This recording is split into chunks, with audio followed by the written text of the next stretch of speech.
Don't block the path of inquiry. Don't lay down rules that make it impossible for people to ask important questions.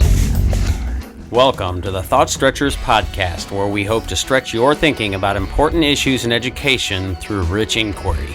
My name is Drew Perkins, and I'm your host for these heterodox conversations for complexity.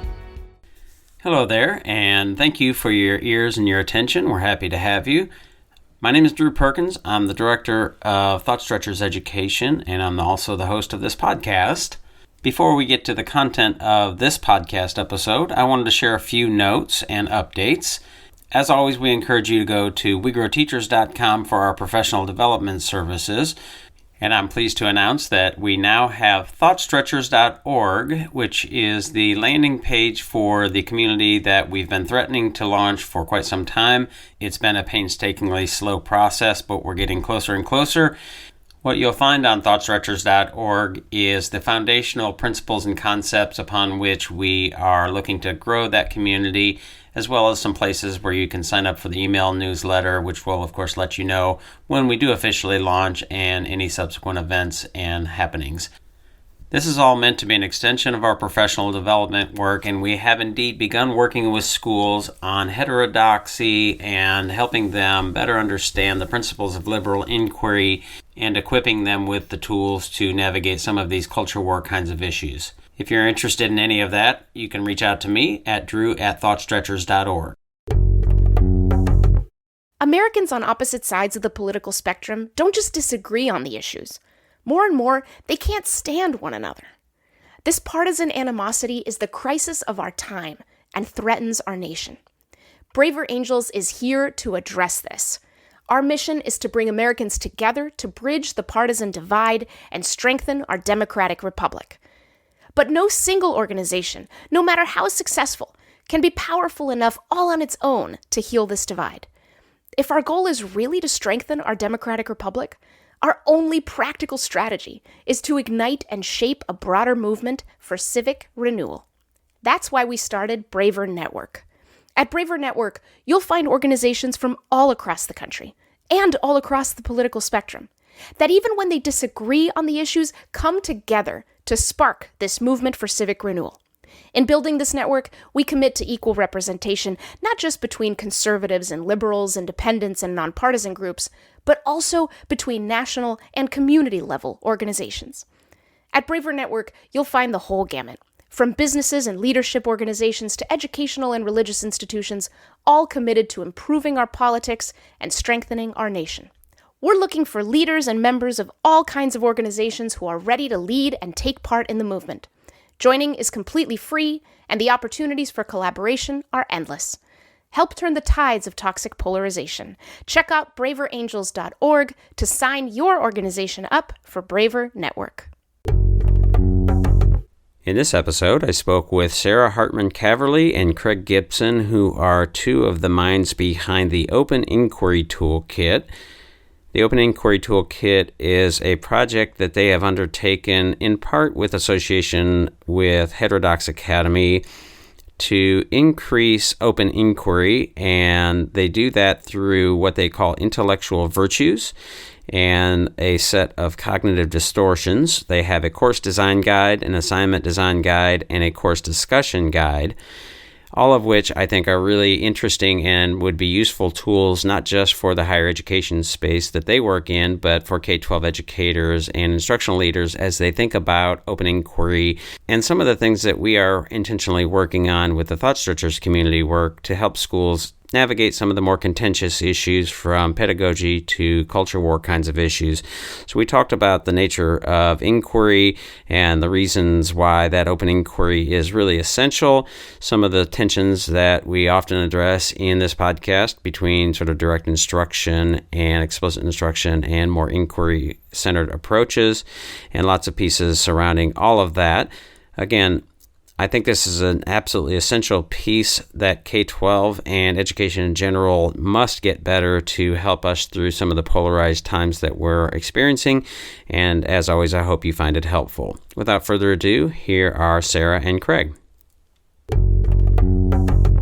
All right, I am here with Sarah Hartman-Caverly and Craig Gibson. We're going to talk about Open Inquiry Toolkit and their work in this project. But of course, I want to give them an opportunity to say hello and tell the listeners a little bit about yourselves, and then we'll get into the meat of the discussion. So Sarah, let's start with you. Thanks so much, Drew, for the invitation, and hello, everyone. As Drew said, my name is Sarah Hartman-Caverly. I'm a reference and instruction librarian at a regional campus of Penn State University. Penn State Berks. We're located outside of Reading, Pennsylvania. I was just doing the math, which is not my strongest subject, but I think I've been in the professional academic library world. I'm in my 16th year, and I've been a teaching librarian now for 10 years. So that gives you some context for my background and the work that I do day to day. Okay. Were you teaching in higher ed, or was it any K-12 experience? No K-12 experience, although I'm the lucky recipient of K-12 graduates, right? Students who have come through that system. Yeah. And I did actually spend the first 5 years or so of my instructional librarian work in a community college working with some dual enrollment students. Gotcha. Okay. Craig? Hi, everybody. I'm Craig Gibson. I'm the professional development coordinator in the libraries at Ohio State University. We have to say the Ohio State University, of course. I'm reminded of that all the time. And then I also have a stint as a faculty fellow in the Drake Institute for Teaching and Learning at Ohio State, which is our Center for Teaching and Learning. So I've been involved with the teaching role of academic libraries for a lot of years, something I've been interested in professionally and involved in professionally, which involves what we call information literacy. The term, there are variations on this term, Yeah. but that's the one we always adhere to or come back to. So that, and along with interest in critical thinking and some of the related ideas with it, are these have been major professional interests for me. Okay, great. Well, certainly lots of overlap with my interests and the work that we do. And the Open Inquiry Toolkit, I came across you all as your association with the Heterodox Academy, which of course is an organization founded by Jonathan Haidt, who has been on the podcast before quite some time ago, back when we were actually Teach Thought PD, not Thought Stretchers Education as we are now. But what I like about Heterodox Academy, HXA for short, is that they are working to increase viewpoint diversity in higher education, but they actually used to do some work, had a little bit of presence in the K-12 space, and they have since stepped out of that. Of course, that's part of the work that we're hopefully going to build our Thought Stretchers community to sort of fill some of that void. But yeah, as we were talking before we hit record, this Open Inquiry Toolkit has associations with Heterodox Academy, but not only. So maybe just a quick elevator pitch for what those associations are, so folks might have a better idea before we get into the meat of actually talking about that Open Inquiry Toolkit. Sure. So as we were discussing, both Craig and I are the co-founders and co-moderators of Heterodox Academy's Heterodox Libraries disciplinary community. And as part of that work, as Craig can describe in further detail, we definitely saw a need for looking at information literacy, so how students strategically identify their information needs, seek out and use information from an intellectual virtues perspective. So we found this opportunity and looked for some additional support. We actually have our funding from the Mercatus Center's Pluralism and Civil Exchange Microgrant Initiative. So we kind of live in the Heterodox Academy's world as these library disciplinary community co-moderators, but the work itself on the Open Inquiry Toolkit was supported by the Mercatus Center. Right. And I guess what's the case for... I can certainly make it, and it resonates with me, made it a little bit, but what's the case for actually having or doing the work of Heterodox Academy? Why is there, in your estimation, a need for that work, and what are the, I guess, if there's a better way to say it than I did, the sort of eventual goals and outcomes that the Academy is actually trying to accomplish? Well, I would say that, and from the librarian's perspective, it's strong adherence to our traditional intellectual freedom, freedom of expression goals, which we've always adhered to. But I think we've seen in recent years some in our field, quite a bit of curtailment of that or controversies about that. And we've had discussions about neutrality and what that actually means. A lot of ongoing discussion about neutrality, for example. But that's where we are. We're interested in having a space and promoting this idea of intellectual freedom and all of its implications for librarians, because some of our professional associations are now fraught into controversial ways with that whole idea of viewpoint diversity, given recent political, cultural controversies of all kinds, which I'm sure we're all aware of. So that's the case, I think, for having the HX Libraries community. I agree. And Craig and I kind of joke about this, but my stance on this is if academic libraries had been doing our job, Heterodox Academy wouldn't have to exist. I mean, the fact that it's dedicated to open inquiry, viewpoint diversity, and constructive disagreement, that's also the mission of libraries, right? When we talk about intellectual freedom, when we talk about inquiry, when we talk about discovery, when we talk about viewpoint diversity. So certainly in 2020, when Craig and I both independently of each other pitched the idea of having a libraries disciplinary community, and then the director of membership at HXA matched us up and said, go forth and make this happen. That's really where I was coming from, was, to some degree, it's a condemnation, or at least an observation you can make about academic libraries, that HXA exists at all. Yeah. Well, one of the things that in our work, as we're trying to help schools navigate this landscape in the K-12 space, is the better understanding of where for me the lines of demarcation need to be drawn. And that doesn't mean that the viewpoints outside of those lines of demarcation aren't welcome and necessary to be heard, but that we don't want those being the only seats at the table and the only voices being heard. And so the sort of a liberal authoritarianism that comes with, like, this is the way you should think and no other viewpoints are acceptable, morally acceptable, I think is what you're getting at. And Craig, you mentioned sort of the free speech and free expression things. Of course, I'm a big fan of that, folks would know, and a big fan of FIRE, Foundation for Individual Rights and Expression. Had Greg Lukianoff on the podcast, and use their work and some of the things that Greg has written in our work in this. But I'm wondering if you can make the case for us that I think is really important, insofar as the ways that you're talking and the things that you're advocating for are connected to, whether you want to call it Enlightenment principles, I say, sort of the underlying foundations of our democracy, and the things out, that sort of dogmatic orthodoxy, that kind of approach, I think, is corrosive to those kinds of principles. And so I'm wondering if one or both of you can make a case for that in a way that might be more elegant than perhaps I can. Well, I can try. This is a very complex set of issues, and I'm trying to keep up with it all the time because there are new books, new thinkers coming out about all of this. How have we reached the point where we are? For example, Yascha Mounk's book called The Identity Trap.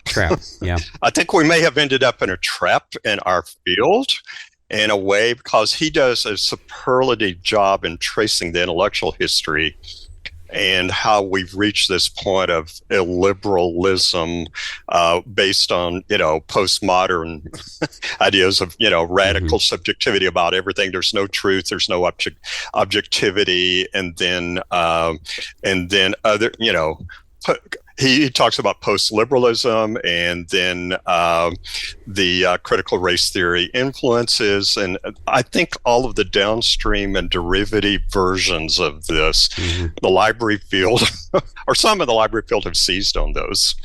Yeah. And this has become the new orthodoxy. This has calcified into the new orthodoxy. So it's manifesting itself at our conferences and in our journals and in our conversations sometimes in organizations. And so what we are trying to do is not create necessarily a safe space for librarians. And, I don't believe in doing that. I believe in such a thing called psychological safety, which is coming from somebody else, be able to air controversial views or heterodox views or pluralistic views, whatever we want to call them. But I think we need to be able to challenge each other and challenge what I think of as the new orthodoxy in our field. And it's particularly, I'm sure I don't have to explain, in the last several years. I mean, in the last 4 or 5 years. I mean, it's been building over a decade, probably longer.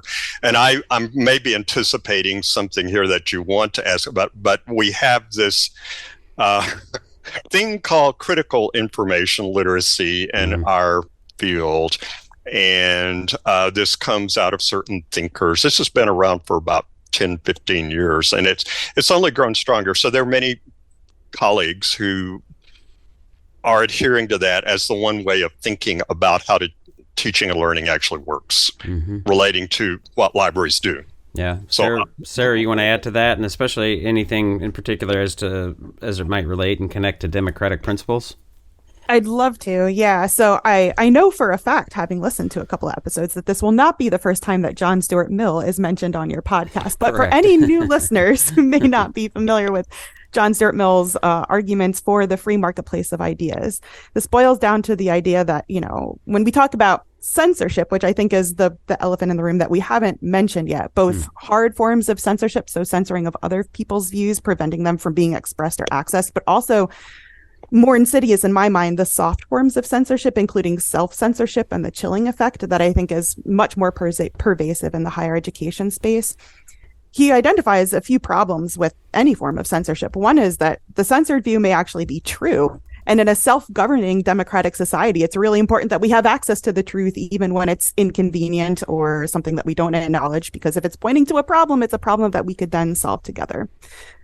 He also says, related to this, that the censoring authorities are as fallible as any of the rest of us as human beings. And of course, that goes into some of the checks and balances that were originally built into, in particular, the United States form of republic, democratic self-government that we have. Yeah. And then he says, okay, so assume that the censored view is wrong. Well, you can still learn a lot from being exposed to incorrect expressions. They help you strengthen your own case for the truth or for seeking out the truth. So there's a number of justifications. Again, even if we go through, well, it's wrong information, it's mal or mis or disinformation. So of course we want to censor it. Well, even if it's wrong, there's still some value in having access to that information in the free marketplace of ideas. So I'm a huge advocate for counter speech, especially in the higher education space, although I think there's a role for counter speech in the K-12 space as well. And for our K-12 audience, if you're interested, there's actually a graphic novelization of John Stuart Mill's work on liberty, which Jonathan Haidt was involved with, called All Minus One. And that's a reference to the line in the book, which I'll have to paraphrase, where he says, even if everyone except one individual believed a certain thing, they would have no more moral authority to censor that individual than the individual would were he or she to have the power to censor everyone else, right? So again, All Minus One, a graphic novelization of Mill's work. I also, just from a personal perspective, I've had the opportunity to do some thinking on the particular issue of censorship as it arises in the library and education space, and just talking about democratic kind of governance and the value of freedom of expression to begin with. When we talk about things like the First Amendment, or when we talk about freedom of expression, I think it's really useful to go back to basics on what exactly are we talking about, right? So not just the freedom to share our opinions, but also the freedom to share our thoughts and to form our own individual thoughts, to form belief systems and to dissent from belief systems, the freedom to gather together in associations that we value voluntarily, right? And not to be forced or coerced into associating with others.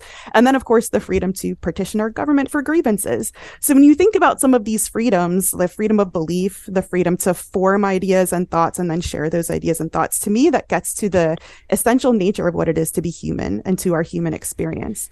So when we cut off access to all of those freedoms through censorship, whether it's a hard form of censorship or that more insidious, in my opinion, soft form of self-censorship or chilling effect, we're cutting off access to what it is to essentially be human and to have that essential human experience. And then when we think about, again, democratic governance, we're talking about government, by the people and for the people, right? The idea that I have some role and responsibility in participating in the organization and distribution of goods and resources and justice in my community. So I need to be able to access information, form my own thoughts, opinions, and beliefs, and then share those thoughts, opinions, and beliefs with others and self-organize with others in order to effectively carry that out for the benefit of everyone. So those, I think, hopefully are some touch points for folks when we're talking about viewpoint diversity, expressive freedoms, freedom, again, even of belief, and how orthodoxy, which gets kind of encrusted in these various forms of censorship, both hard censorship and then those soft forms of censorship and the chilling effect and self-censorship, how that can negatively impact self-governance in a democratic system.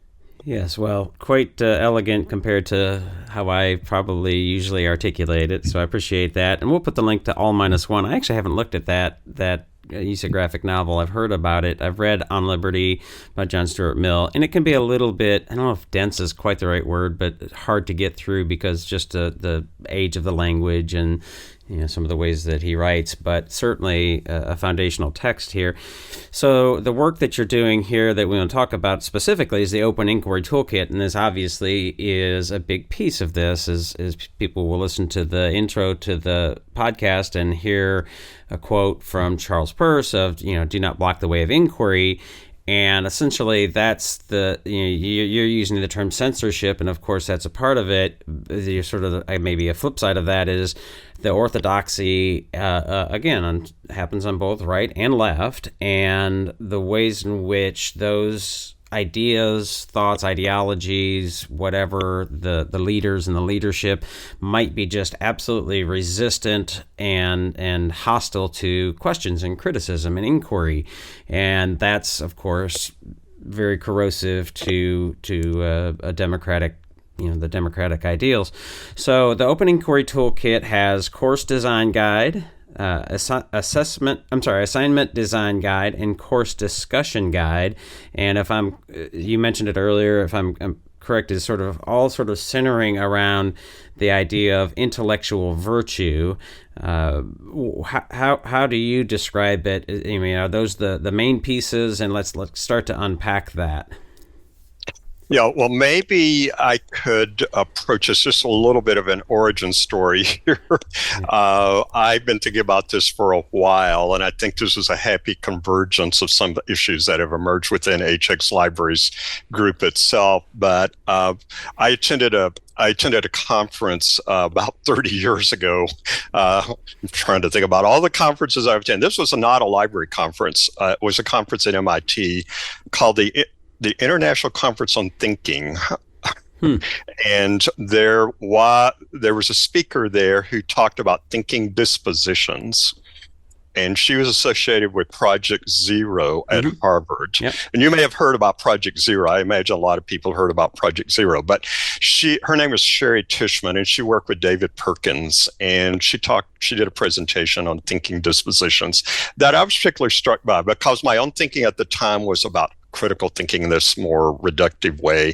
And she was talking about habits of mind.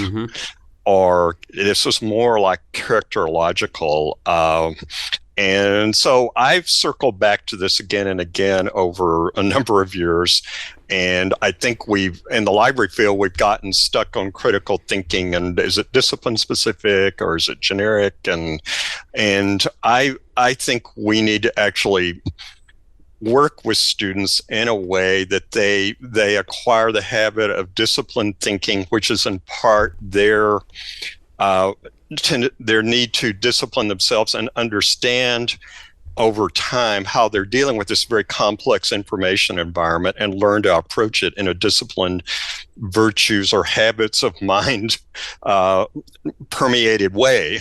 That's kind of an awkward way of expressing that, but I think that's So we landed on the idea, and I'm certainly give Sarah credit here of Jason Baer's research. He wrote a book called Deep in Thought, but he's written articles. He's well known for being a virtues epistemologist, and we picked out 6 intellectual virtues and 6 cognitive biases. You probably know, you could go find, I think if you go look at Wikipedia, you're going to find under cognitive biases dozens and dozens and dozens. We think for purposes of our information literacy mission that these are the 6 that are most telling and are important, and the virtues. So we're approaching this as intellectual virtues being used to mitigate cognitive biases that recur in students' thinking, probably all of our thinking, but certainly with students who are naive and unsophisticated, we say. And so that's why. So the course guide that you mentioned, the assignment guide, and the class discussion guide all kind of match up in this way to address these, and we use the same language to describe these. And Jason Baer's thinking gave us, some general principles for thinking about learning redesign. So we have a number of those, like pivot points in courses, which are opportunities for reflection.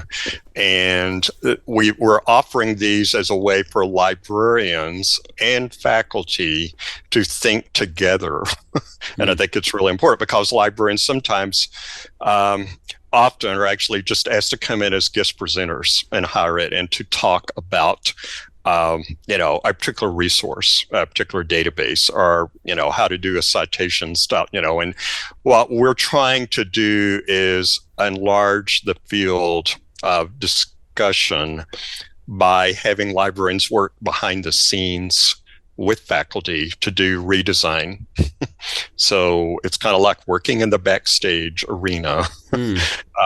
That's something I picked up from a couple of Swedish researchers in faculty development. They call it the backstage arena, where professionals work together to do better work, and we could work with faculty to set up better assignments or better courses, better classroom discussions. And these 3 guides are intended to do exactly that. Yeah, well, that's really interesting as you're describing it, sort of helping the professors be better professors. And of course, we work in professional development. And one of the things that I think is true, correct me if I'm wrong about this, because I may very well be, but it has always been my understanding that professors and instructors in the higher education and college university level don't tend to have lots of pedagogical training, right? Like K-12 teachers have to be certified, and we go through a process, and certainly lots of criticisms to be made on that. And of course, the work that we do is to try to help them. There's lots of debate whether, direct instruction is the best, and explicit instruction, and inquiry and constructivist, and just to be clear, you mentioned direct instruction in some of this and the importance of that, which resonates with us. It's an important piece of the puzzle, but it's not the only piece of the puzzle.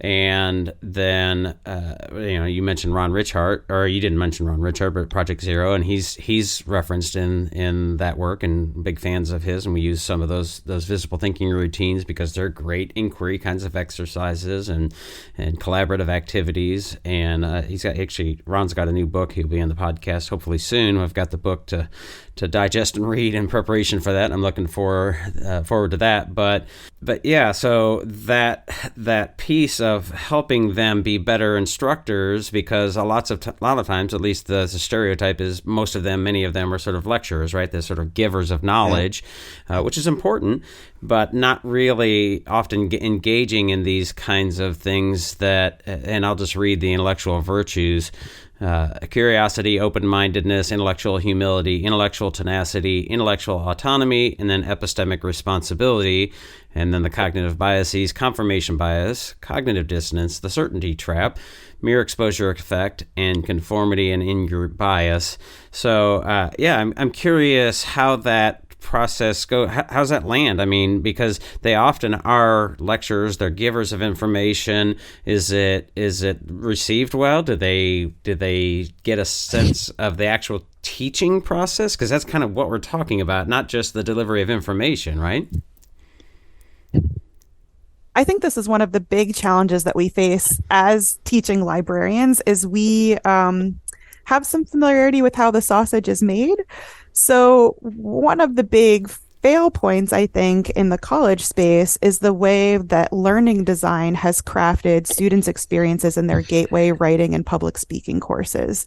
So we're talking about biases. I'm going to come back to that idea for a minute, but I think very well-meaning instructors, and I've seen this across the 10 years I've been doing the work, will take students on this journey of, let's first write a personal narrative or a personal speech. We'll do a little bit of research on the topic you've selected for your informative essay or informative speech, and then we're going to craft that with a viewpoint for a persuasive essay or a persuasive speech. And what they've done in this well-meaning way is, again, scaffold these deliverables and learning experience for students building on something that they already know or care about or are familiar with by kind of sprinkling some research and then some rhetoric on top, right? The problem that we're seeing is students get stuck in something like confirmation bias because they've already committed in writing to believing or valuing or espousing this particular idea. Now they've done some research. Well, they're not open to changing the topic or their opinion on the topic. They want the research that validates and backs up the thesis they've already established in their personal essay, right? That's for their informative essay or informative speech.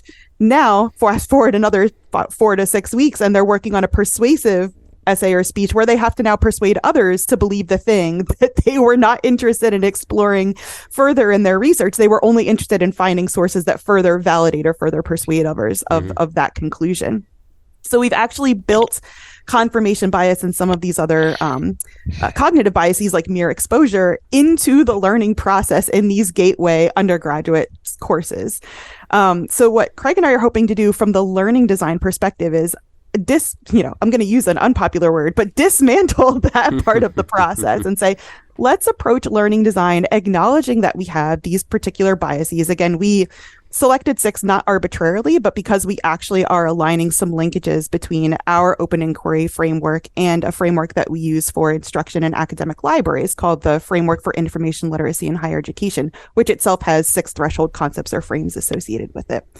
So knowing that we have these biases, can we account for these in the student learning experience by injecting intellectual virtues rather than these information literacy skills to directly address some of these biases? So we actually start with the biases and then look at the virtues, right? We match up confirmation bias, for example, with curiosity.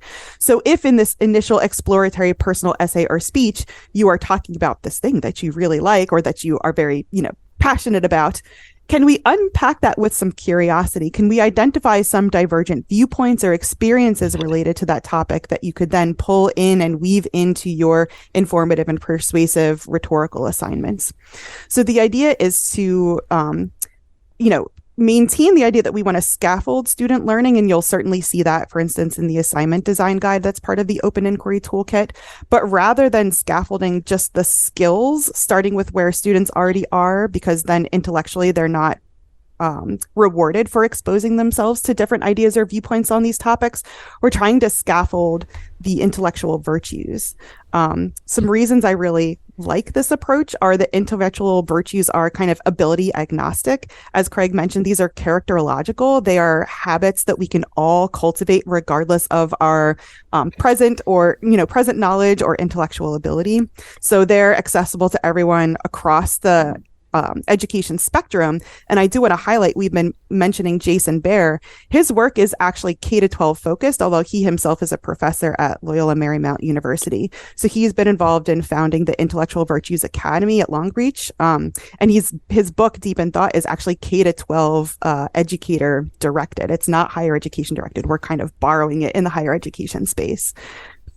So again, we're trying to create these learning activities for students that focus on cultivating these habits of mind, which they can then continue to develop throughout their higher education journey.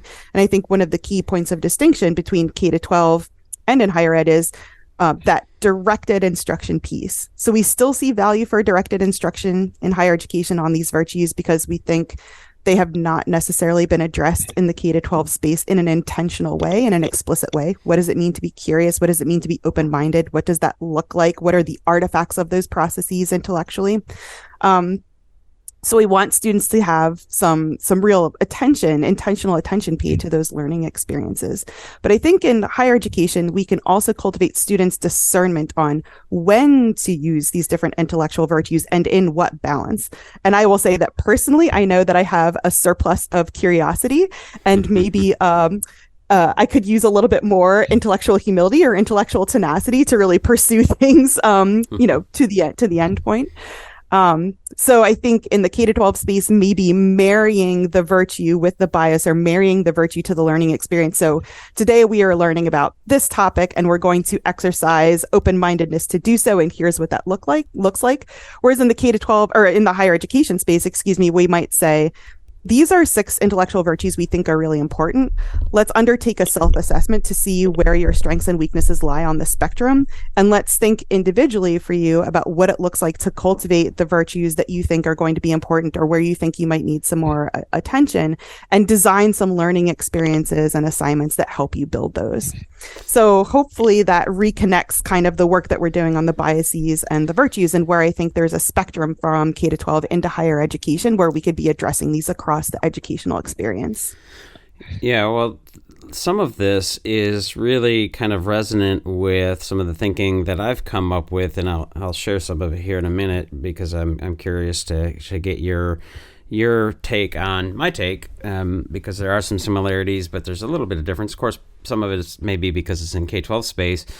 But as I'm looking at these intellectual virtues and thinking about them, and then thinking about the research, and I think, Craig, you mentioned earlier something about, sort of critical thinking, and are they discipline specific? And certainly some evidence in scientific research that says that, inquiry skills and critical thinking skills is the ability to, or the extent to which they're transferable, seems to be pretty closely related to sort of discipline pieces. And I think that that's true. I mean, it's intuitively true that, a scientist, a chemist or something like that would have a set of practices that might be a little bit different from a social scientist or something like that.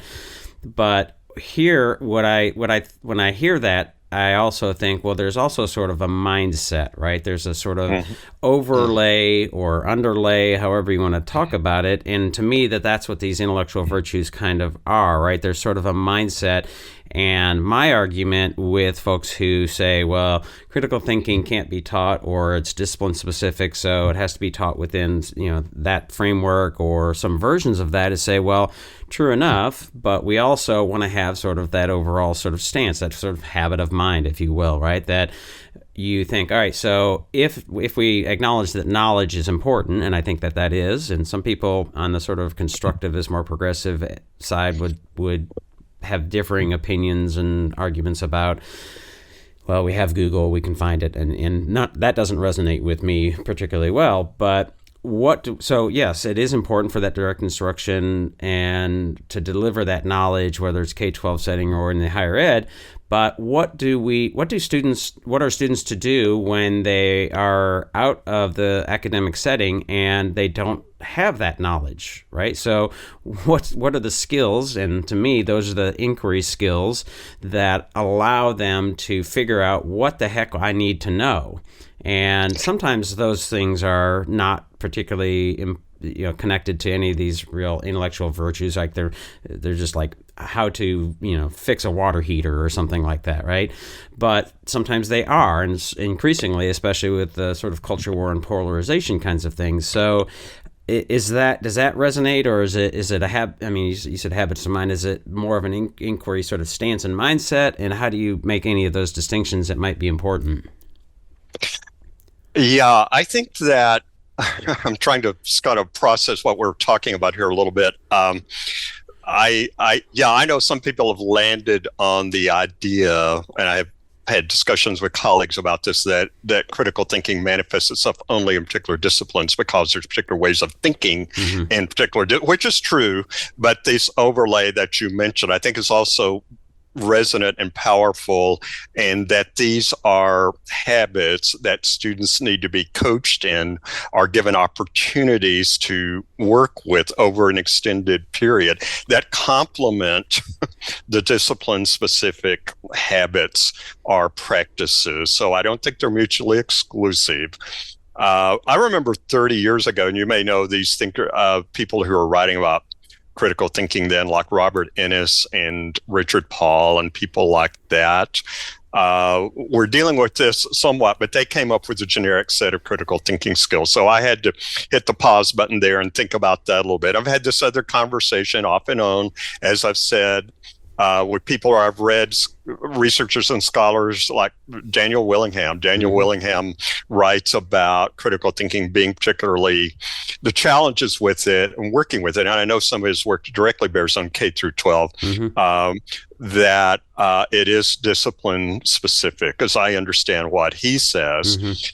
But I've come to the point where I really believe that these two ways of thinking about critical thinking and virtues kind of go together, and that we shouldn't be just landing on one or the other.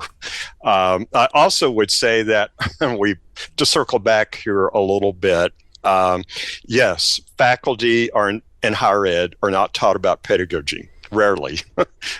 And we see it because I work in faculty development, and I see this all the time, and I'm trying to, point people to this or that resource. I mean, most centers for teaching and learning, most higher ed institutions are doing this kind of from the side.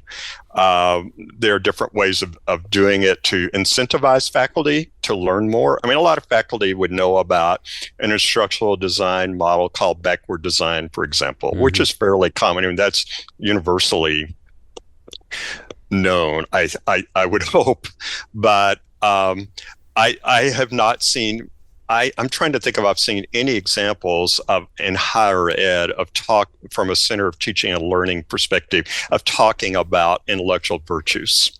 I may be missing something. I may have missed it. I just have not our biases. I mean, this is what a philosophy department in higher ed would be. There would be courses there, of course, and if students were interested, they could take them. But aren't these broadly applicable across disciplines? I agree with Sarah. I mean, it's like these are habits that students should learn to help them become better over time, wherever their processes of inquiry go. And this kind of goes beyond, and you mentioned before, Drew, once they are out of college, what do they do? I mean, it's like, how did they do with their information seeking?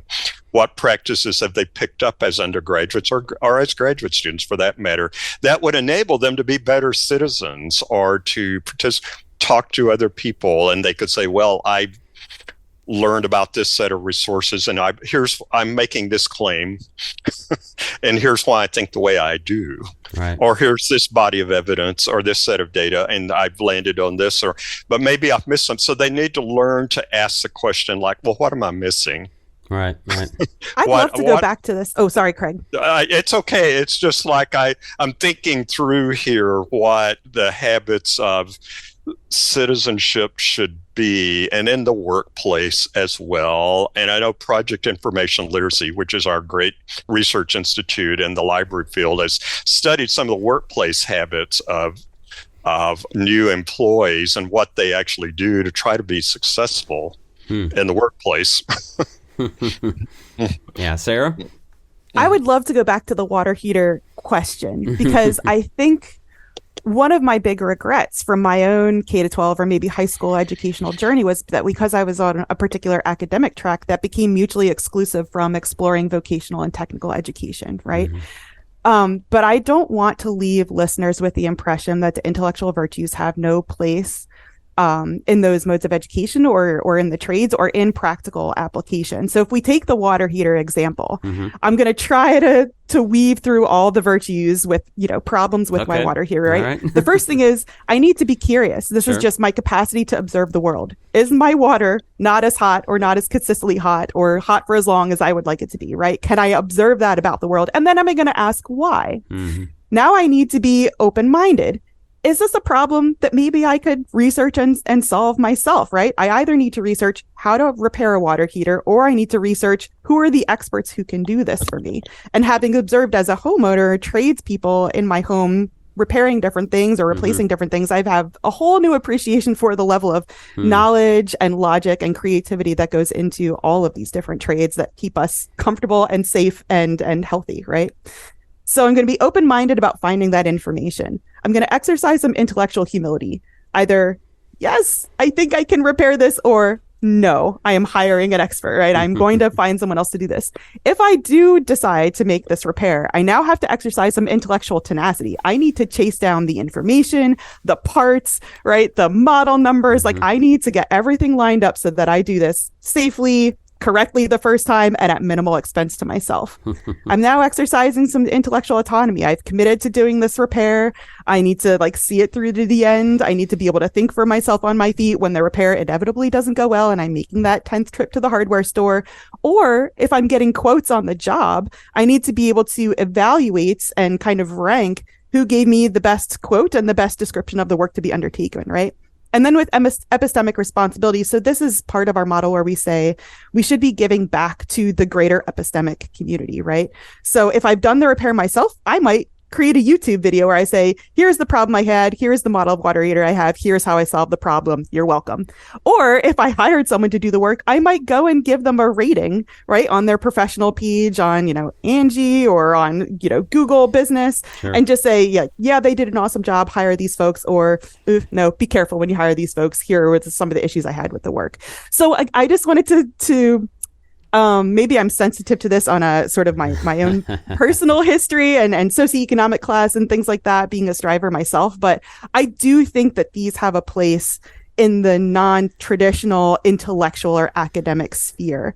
And Craig mentioned Project Information Literacy, that they've done some work looking at workplace information needs and habits, but they've also just done surveys of what are the information needs that pop up for people post-graduation. And it is these kinds of things on maintaining a home, starting a family, all those kinds of things. And so I hope that we could see that there's applications and uses for the virtues in all of those spaces, as well as in things like civic participation and governance. Yeah, no, I agree. And thanks for that clarification.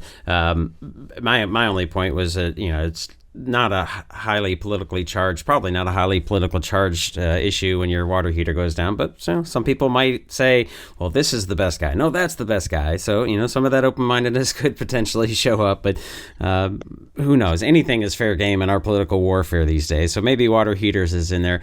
But yeah, so I think that sort of reinforces that idea, that mindset, right? This sort of ways in which we approach a variety of problems throughout life, whether they're academic or non-academic. And that's part of our pitch, is that, yes, the content and knowledge of a course in K-12 or higher education is obviously important. You can have some debates in what that should be, and there are certainly debates, but it is necessary but not sufficient, because what we need to have are students who then matriculate to adulthood who are good thinkers and problem solvers, and these intellectual virtues are a part of that. And one of the things that I have sort of hypothesized about, and there's also a piece of this that is puzzling to me, is that in 1983, A Nation at Risk was published and basically set us on this course of what I would call a culture of achievement, which is much more about answers and points and scores and tests and accountability measures, of which those things are important, but that it has de-emphasized, disincentivized, at least in some ways, the kinds of classrooms, K-12 classrooms, where you're having some of these messy discussions, sort of Socratic approaches and that kind of thing. And thus we have now downstream effects over decades of people who have not practiced that to the extent that they might have prior to A Nation at Risk, and so I think that that's a part of this puzzle. And so to me, when we think about the role of K-12, we think, all right, how do we introduce that sort of these set of intellectual virtues and kinds of things? When we're talking about it, especially in more polarized and charged pieces, the idea of objective pluralism, right? Some people might say neutrality or viewpoint diversity. I think you in some of your pieces here talk about intellectual pluralism, and I like that term as well. But thinking about this, I'm curious how you all might process this and any reactions to the sort of in an intentional piece and an intuitive piece, right? So you've got the intentional piece by, we call it by plan, right? So the architecture and design of a lesson that one might do in preparation for guiding students through a learning journey, a unit, whatever that might be. And then the intuitive piece, and we're calling that by perception, right? So those moments of sort of pieces inside of a unit or a lesson where you are demonstrating your artistry of teaching, knowing when to ask a question, when to give more information, when to pull back, when to give some space, all those kinds of things. And so that sort of lesson delivery versus lesson design, and then a set of practices that, I'm looking at them here, and they're somewhat similar to the intellectual virtues, right? So resist compelling speech, thought, or belief. And these are pretty heavily drawing from like the work of Jonathan Rauch and Constitution of Knowledge, of which I talk about lots because it's just a great book. His work is great. Getting back to that sort of sense of liberal inquiry, liberal science approach, respects thoughtful opinions and morals even when disagreeable, fosters discomfort with uncertainty, resists enforcing ideological conformity, fosters independence of conflict, resolution not dependency on adults, understands and avoids cognitive distortions. Here we are, right? We got some similar. Avoids reinforcing the three great untruths, which people would find in the work of Jonathan Haidt and Greg Lukianoff, Coddling the American Mind. One that's maybe a bit different here, and I think this is really identifying some of the culture war pieces, resists identitarianisms, seeks to understand and be understood, not necessarily persuade, leans into interactions with inquiry and curiosity, asks versions of the question, what makes you say that? Which I also saw in your document. So I'm curious how that lands, in your perception of that sort of intentional, intuitive, and one other piece that I hadn't mentioned yet. So there's also this sort of extemporaneous interactions that might be connected to the academic piece, but may not be, where a kid just says something or a teacher has a reaction to, or whether it's about, LGBTQ rights or something like that can be, a point of tension, and some parents may disagree or not agree with this or whatever. And so sort of overlaying some of those intellectual virtues, if you will, in all of that, including the extemporaneous interaction. So I've just thrown a ton at you, and feel free to react or just say, well, that seems like nonsense. Well, it does make sense. I'm thinking about the resource that we're offering. Yes, with the intentional piece is pretty clear with the three curriculum guides. Although I'd say the classroom discussion guide most directly addresses what you're talking about here with the intuitive piece and the ability of the faculty member, the teacher, the faculty member in question to be able to guide discussions or conversations that may be difficult, that may be fraught in the classroom setting in a way that would match up with, say, assignments that have been given or a whole course that's been built. So the other thing I kind of add in here, I think, drawing on other kind of faculty development pieces that I know about in higher ed that we try to tap into, there is a whole model called Decoding the Disciplines. And that is where the faculty member has to come to terms with his or her own tacit knowledge and the assumptions that are made about what students know or don't know, and be able to deconstruct that in a way so that expertise or tacit knowledge can be made more available.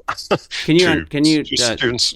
Can you define tacit knowledge a little bit for folks who are maybe? It's something that the expert possesses. I mean, the expert faculty member, being the disciplinary expert, possesses or knows, but doesn't always articulate or in a way. I mean, it's kind of this bundle of stuff that's been learned over time, the research practices in the field, but it's not often articulate, particularly for undergraduates. I mean, I think as students get older or they go to graduate school, they learn what some of these are. They pick up on them. But for undergraduates, I think there's often this gap between a faculty member who just lectures and then delivers knowledge so-called, and then the gap between that and students' inability to understand the vocabulary, the terminology, and some of the kind of implicit stuff that's going on and what the faculty member may be assuming. So bridging that gap, I think, is really important. So I just mentioned that today kind of spontaneously because I was thinking about it in relation to how a classroom discussion should be guided or fostered or enabled so that students are actually dealing with some of these broad issues that come up. And I sometimes think, some disciplines, these are more likely to arise than others. Does an engineering course have broad issues? Well, potentially. Right. I mean, ethics issues. I mean, there are disciplines, but I think sometimes we jump on, sociology courses or gender studies courses or whatever. Those are where some of these discussions more naturally happen, but not necessarily. So I don't know if that's kind of responding to what you asked, but Sarah, anything you want to add there?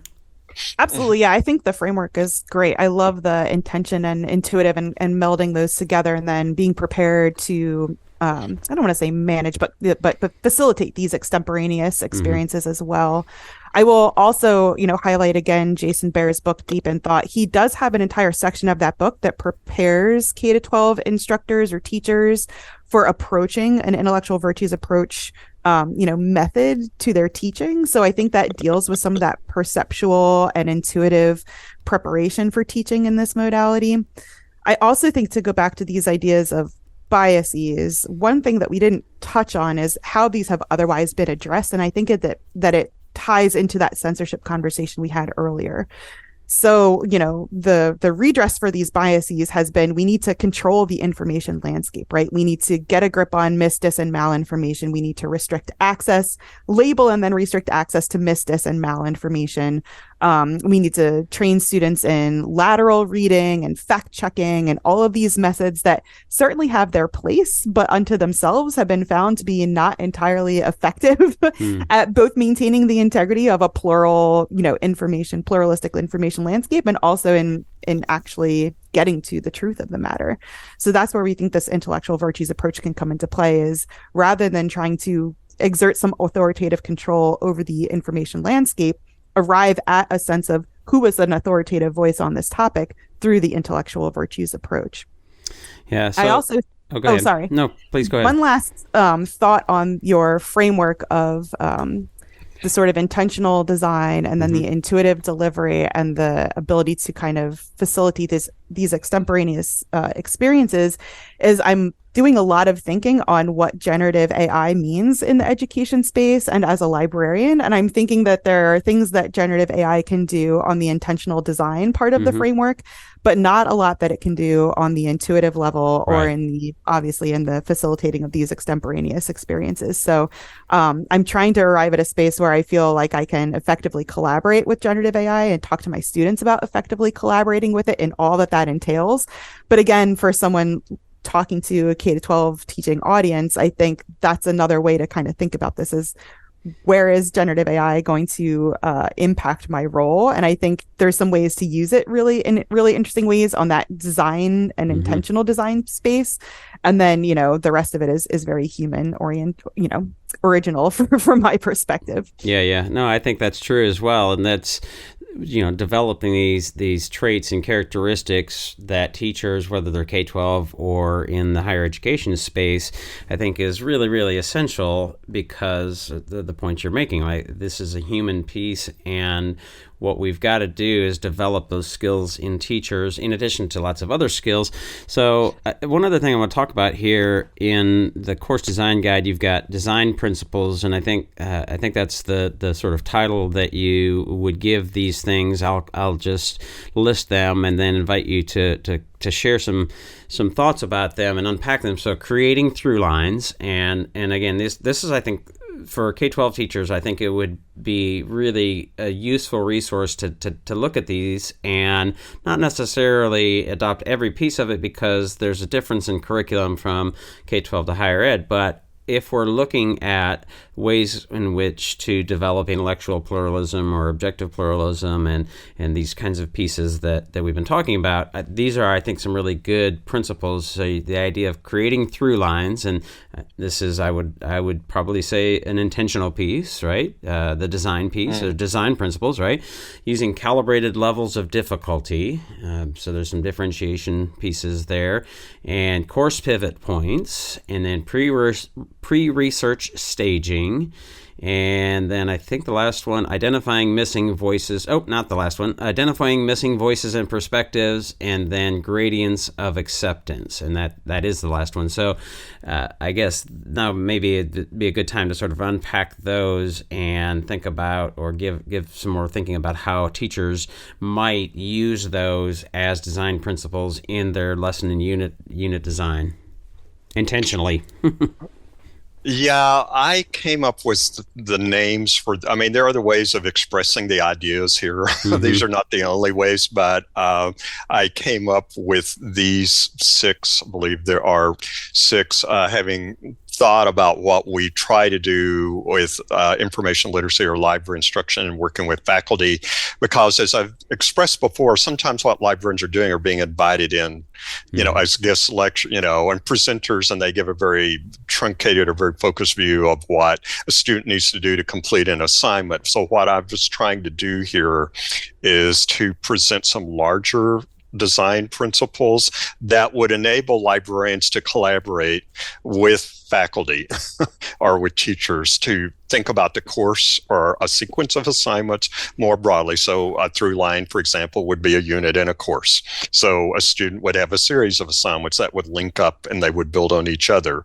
The pre-research staging, I want to hit on that one a little bit, because that's something that I've circled back to for quite a few years. There was a book written probably in the early 1980s, 1982, called Learning the Library. It was kind of a classic, and the authors there talk about a strategy called question analysis.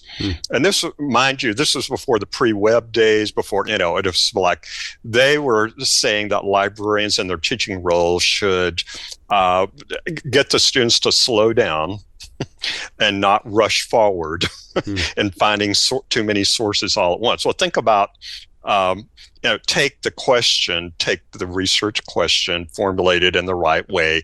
Think about the time or currency aspect of the topic. Think about the geography.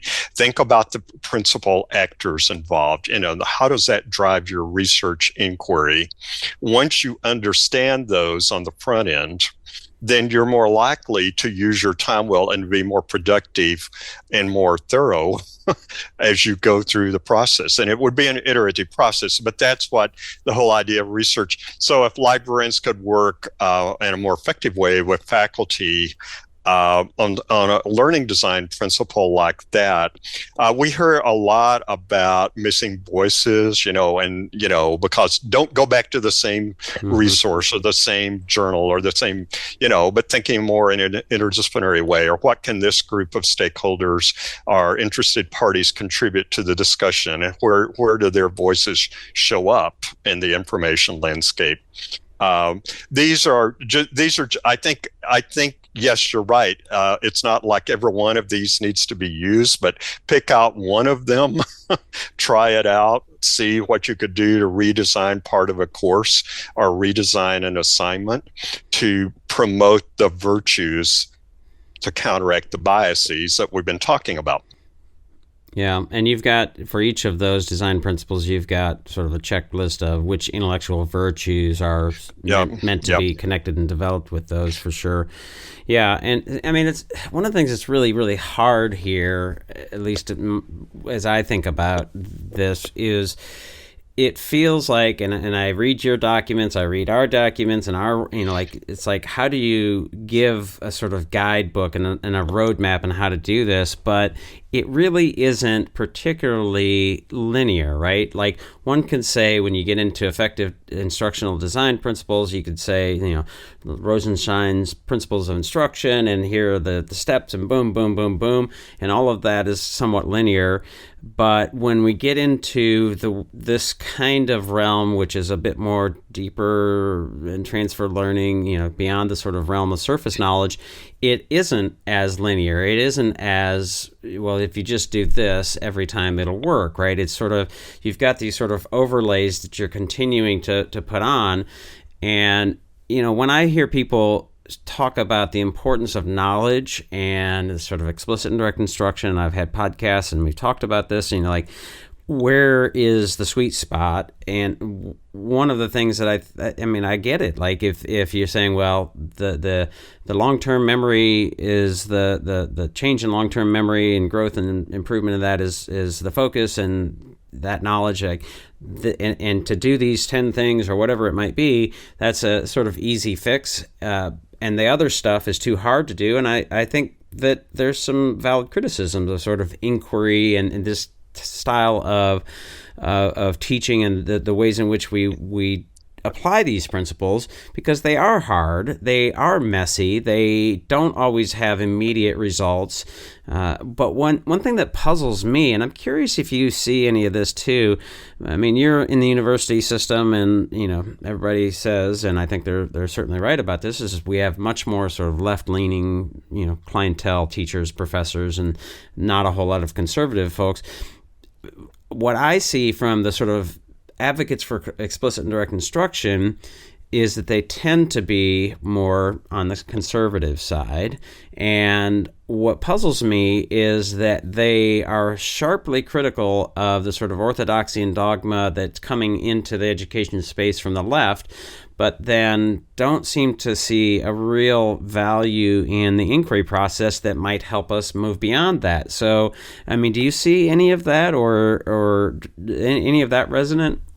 I think that's essentially right. Both sides are kind of not thinking more deeply about the opportunities to think about inquiry in a better way, because it's not just inquiry for this radical constructivism where students are not being guided. Discovery learning. In a bit, the pure discovery learning. I mean, that's not really helpful. Don't we know that by now? Right. But yes, but then if a faculty member says, well, I have all the knowledge and I'm just going to give it to the students through lecture, then here's the way to think about this, and a political science, patriotic education. I mean, I'm using an extreme example there, sure. And I know that, but there's a better way of thinking about this and bridging the gap between inquiry and sometimes I hesitate to use the term critical inquiry, because critical for me has kind of become attached to critical race theory, has morphed. And in the library field, we have a real problem with it because we confuse critical thinking and critical pedagogy, and people are really kind of mixing all of this up all the time. But I think there's a better way of thinking about it. Inquiry about information, the information world, and doing research, and then just pure didactic, approaches. Here's a formula, or here's what you got to know. Yeah. I think some of this goes back to the roots of, to the extent that there's a progressive liberal and then a conservative worldview, what it is that conservatives might value. So their tendency is, speaking in, average generalizations, that conservatives tend to value authority and hierarchy, that conservatives tend to value pragmatic, durable approaches to doing things, that conservatives may tend to value things that you can empirically assess and measure when it comes to things like student learning. So again, these are speaking in broad generalizations, and I can hopefully wear both hats as a registered and outspoken libertarian. So I have like a foot in both camps on different topics. But so I think that might be the blockage, is that it's hard to accomplish or to reflect the things that conservatives would tend to value in learning design with an intellectual virtues approach. It's very squishy, right? On the other hand, it can be argued that it's very durable. These ideas are millennia old. They're not new. They just are being rediscovered in the context of how else might we address cognitive biases in teaching and learning without taking the super authoritative approach to the information landscape. So I think that we may see it, like Craig mentioned earlier, coming out of philosophy and philosophy of teaching type programs, this rediscovery of the intellectual virtues. I'm also hoping that by distilling them into some learning design techniques, we've demonstrated how instructors could go about thinking about how they might be assessed. And I think the assignment design guide speaks to that somewhat, to answer kind of that concern about, well, if I spend time on this in the classroom and developing these habits of mind in students, how do I like measure and demonstrate the value of having done that, right, in my assessment techniques? So I don't think that they're, the conservative kind of mindset or worldview is mutually exclusive from these approaches, but I do see where they come into tension with some of those other value systems, at least on the surface. Yeah. Well, I'm mindful of time, and I think we've covered a lot of ground. You kind of referenced it a little bit, but, and of course this I think is meant more for higher education, but I see some real value in K-12 teachers interacting with and thinking, even maybe just as a sort of like reading and thinking and having discussion about, so how does this relate to our work, and maybe how we might modify it, that kind of thing. But I'm curious, if there's anything you want to say about what you hope and expect for folks and how they might, one, find it, and then what you would expect and hope for them to do as a sort of way to use it and sort of interface with it. Well, we are offering workshops. We've already held one. There's another one in early December. We have a wait list. There's a fair amount of interest. Oh, good. And the topic, in the field, we've mainly promoted this in HXA, but not, we've put the word out. And, we've had quite a few people. So I think this is still kind of, people are wondering about this and are curious about this, because in the library field, for example, it's kind of well known what some of the approaches to information literacy are, and we're offering an alternative, or we hope that they're curious about this alternative and are willing to help us make this resource better by giving us feedback. So that's certainly what I would think. Sarah, what are your thoughts about moving on forward? So to build on what Craig is describing, we are also developing a repository of materials that we hope people will open license, using the learning design guides in the Open Inquiry Toolkit to create their own teaching and learning materials. And I was just double checking to make sure that I'm giving accurate information, but we're hosting that repository on the Merlot platform, MERLOT, which is an open educational resource directory. So people can discover OERs or open educational resources there. These are open license teaching and learning materials that are free to be adapted, modified, or reused by other instructors. I did look, and they do index OER materials for the pre-K and K-12 space. So we would certainly welcome K-12 instructors to apply these learning design guides to creating their own materials. And then our hope would be, if you've done so, please consider open licensing those materials using a framework like the Creative Commons licensing framework, and submitting them to us. And there's a link to submit to our repository on our Open Inquiry Toolkit website, openinquiry.info. And we'll certainly index and add your materials into our Merlot bookmark collection, where it will be more discoverable by other folks who might want to teach using these intellectual virtues based techniques. So our hope is that repository will grow, and it can contain materials from the pre-K all the way through college level instruction. So Merlot, which is not the wine, but a finely aged set of materials. It's multimedia educational resources for learning and teaching. I'm assuming I don't see the last T, but education has to have acronyms for everything. So indeed, yes. And if it's connected to wine, all the better. Yeah, there we go. Only good wine. I would add that the 3 guides that we've talked about also have the Creative Commons license attached to them. So we encourage people to download them, use them. There's an explainer, a 2-pager that kind of summarizes all the points of the open inquiry approach, also downloadable from the site itself. And there's a great bibliography, which Sarah put together. There's a glossary. We tried to match everything up in this resource to make sure that people can go to it, explore, find resources and ideas that will help them. I think we're quite willing to be contacted, or people have questions. We certainly are quite happy to respond to those. And the best place to find the toolkit is it at the Heterodox Academy, or where's the best place? No, it has its own domain. I mean, it's just openinquiry.info. Yeah, it's not at the Heterodox Academy. Okay, so openinquiry.info. You got Yep. it.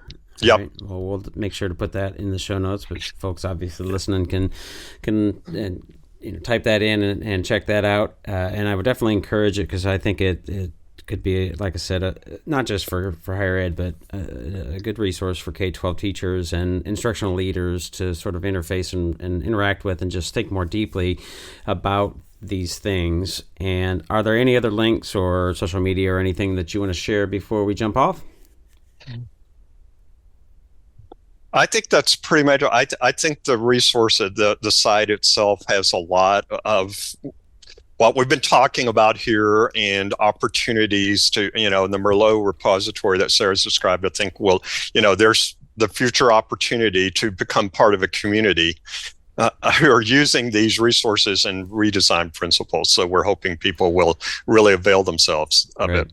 Sarah, any last words before we jump off? No, just thank you so much for the opportunity. And as Craig mentioned, we're very happy to be contacted with any follow-up questions or ideas that folks have. And they should do that at openinquiry.info? Mm-hmm. Okay, great. Yep. Well, again, thanks so much. It's certainly resonant with a lot of the work we're doing, and we need more warriors in the open inquiry space for sure. So thanks so much, guys. Thank you. Thank you. What we need to do is spend enough time together that we can start to translate our ideas into each other's language and include one another in this community of inquiry. And that is the work of love.